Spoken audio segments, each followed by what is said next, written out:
Hey everyone, today we are going to break down the really important concept in Apache Spark, broadcast variable.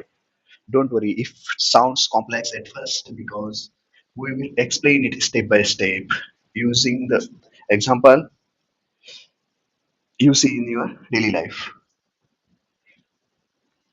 What is broadcast variable? Broadcast variable in Spark like making the announcement to every worker in a cluster. Okay, in Spark cluster, imagine you are organization big event or like you are organizing a very big event and you have a team of helpers or the worker. Instead of telling each worker the event rule over and over again, you make a one big announcement so everyone get it message at once. Now each helper has the rule and can refer them without asking again. So once you want to be like the communicate in the group, so you are not calling the each worker every time and telling that it's like the waste of the time and the resources. So that's why you are making the announcement and everyone can understand at a time. This self broadcast variable to avoid the network traffic also. Okay, that's how the broadcast variable work.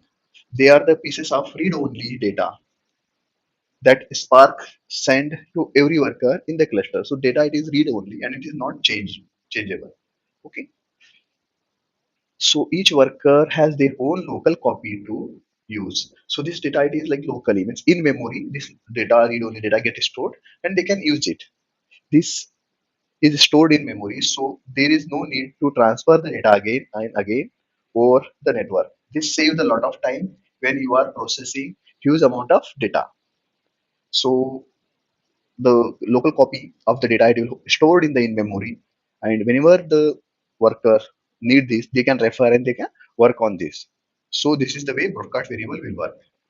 So in very simple term, if you like to understand, like broadcast variable is a pieces of the data. It's sent from the main driver where your program start and to tell the worker node like the machine doing the processor. Means this data is read only, which means it cannot be changed by the worker and it is only used for reading.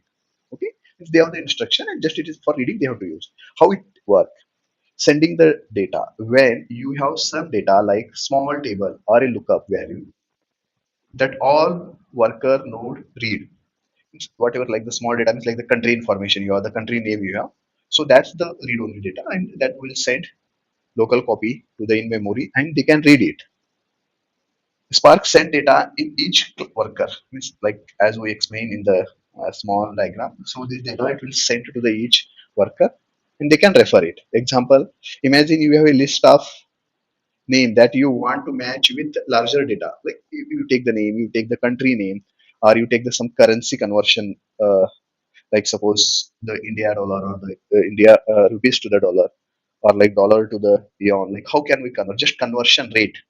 The big data have all the data with their currency, and that's what the conversion form. That's the conversion currency you can send there in the read only. They can refer that the rate how it will work. Okay. So what we are trying to say here, like the name of the worker we have taken or the name of the country, instead of sending this list over and over again, when each worker needs it, Spark send it once to each worker and store it in memory. Okay, storing in memory, each worker node store its own copy of the broadcast data in memory. This means that once the data is stored, the worker can process it quickly without having the request it again from the main driver. Okay, so that's not going to the main driver. So here we are reducing the networking, the network traffic. Okay, it's every time we are not traveling back to the where the data is stored. So it is the in memory we are storing. Think of it like say saving a contact on your phone also. Okay, and one other. Once you save, you do not need to search from the number again every time you want to call it already there. Like the you don't need to go to the back and the search the number. So in the memory, so already it is present. So it will be available quickly, like the recent list kind of the things. Okay. So this is the way like the broadcast variable will work. So the enough example I have provided here. So how this broadcast variable will work. Okay. So why use the broadcast variable? Okay. And where we have to use. So we'll understand here. how like the broadcast variable get used, and it maybe there is the some advantages also. So as I said, like repeatedly the network traffic will start. It is like very small concept, but I'm explaining the very wider way, taking the multiple example. So it may be easy to understand. Okay, when the benefit its efficiency, when Spark share this data with all the workers once, it's avoid the need of repetitive data transfer. So repeatedly the data transfer it's avoid, always the network traffic will start. So there is a lot of time consumption. So we are saving that. This is especially useful if you have large data set or other read-only data that needs to share across the task. So always like we're talking about the read data, it is cannot be changed and it is stored in the in memory. So whenever they want, they can use it. So this is the way it will work, the broadcast variable. So the lot of technical example I have given, like suppose the broadcast variable are handy when applying the read-only data like the discount rule to the process million of transaction. Like suppose in your store, like you take any big store. So whatever the store, the every store whatever the store we have the multiple location and that store have the some discount price applied to the product. Okay, so that's the discount rate. The you have the some the selling price and in top of that we have the discount. So suppose you are taking this and this is the 5% 10% discount we are providing. So the main data, it is the bigger data when the product is available, and the discount it is like the broadcasting. So the whatever the small amount of the discount listed is there, we are attaching to that data, that product. So it is the read only. So suppose you taken this whatever the like product you will take, so that 5%, 10%. So that the discount is applied. So like this, it is the real time life example you can take, like the point of sale where the product will get sold. So when you purchasing this, so immediately, so you enter that the barcode, so discount is applied that top of that product. So that's like the small amount of the data. Means how it will work in the back end, we have the product table have a lot of products, so that's the very big data.